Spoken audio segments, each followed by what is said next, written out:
मुश्किल से ऐसी हेडलाइन अखबारों में मिलती है,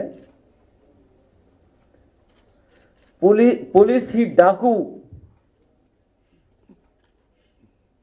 बड़ी मुश्किल से अखबारों की हेडलाइन ये मिलती है,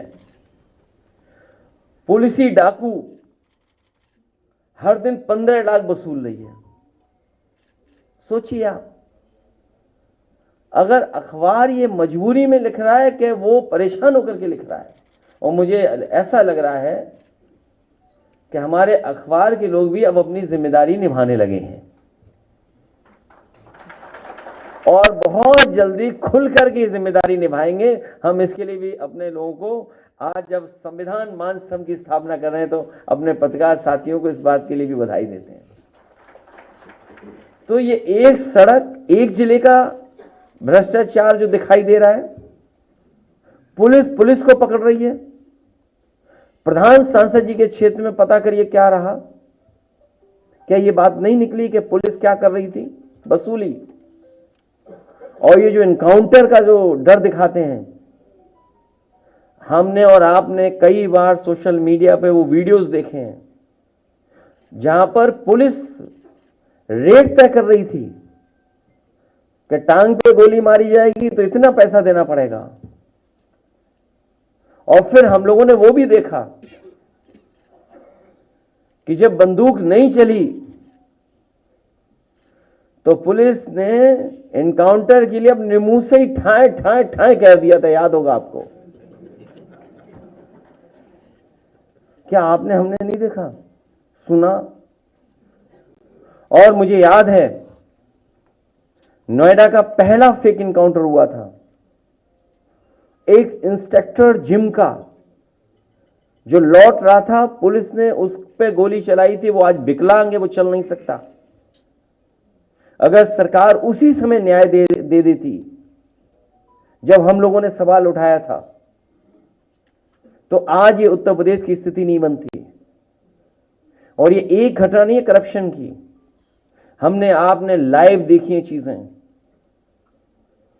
और ये झांसी के हमारे जिला अध्यक्ष बैठे हैं यहां पर, एक नौजवान, कुछ पैसे को लेन देन था पुलिस इंस्पेक्टर के साथ, वो रात में उसको पकड़ करके लेकर के उसकी हत्या की थी, इनकाउंटर किया था उसका फर्जी। एफआईआर नहीं लिखी जा रही थी, कोर्ट ने एफआईआर लिखी। और अखबारों के माध्यम से मैंने पढ़ा था, उसकी परिवार के सदस्यों ने, खासकर उसकी पत्नी ने कहा था कि अगर मुझे न्याय नहीं मिला तो मैं आत्महत्या कर लूंगी। दुख है इस बात का कि उस परिवार को ये सरकार न्याय नहीं दिला पाई, उसकी पत्नी ने में आत्महत्या की। मैं कितनी कहानी बताऊं आपको।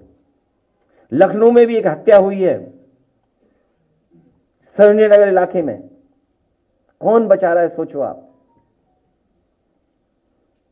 सरकार में बैठे लोग, खासम खास लोग जिनके पास पैसा है, जिनके पास संपर्क है, उस हत्या का खुलासा नहीं होने दे रहे हैं, और जो दोषी हैं उनको नहीं पकड़ने दे रहे हैं। वो लोग बीजेपी के लोग हैं शामिल। मेरे में पूरी फाइल है कि जहां बीजेपी के लोग ही कानून व्यवस्था को बिगाड़ रहे हैं। तो कितनी कहानी बताऊं, ये तो कुछ जगह की कहानी है। और आप याद कीजिए आईपीएस कितने दिन फरार रहा। कानपुर में जो दंगा हुआ था, मैं आपके सामने कह रहा हूं, कभी ना कभी जांच होगी, उसकी दोबारा जांच होगी। वहां पर पुलिस ने जिस तरीके से पैसा वसूला है लोगों पर, और खासकर मुसलमान भाइयों से पैसा लिया है, झूठे मुकदमे लगा कर, डर दिखा करके। जब सरकार की जानकारी में आया तो सरकार को अधिकारी हटाना पड़ा। उस अधिकारी ने, उस अधिकारी के साथ मिलकर के लोगों ने करोड़ों रुपए वसूला था। कितनी कहानियां बताएं आपको, भरी पड़ी हैं।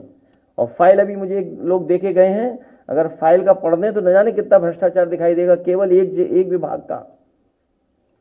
और फिर ये ड्रोन वाला कोई कार्यक्रम चला रहे हैं बीजेपी वाले, ड्रोन, उसी से देखेंगे, ऊपर से ही देखेंगे। बताओ, आप अस्पताल जाते हो, ड्रोन की जरूरत है आपको क्या अस्पताल में भीड़ देखने के लिए?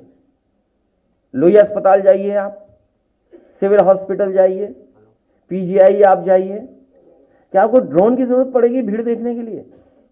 आप किसी रेलवे स्टेशन पे चले जाओ, आपको जरूरत पड़ेगी ड्रोन की भीड़ के लिए देखने के लिए।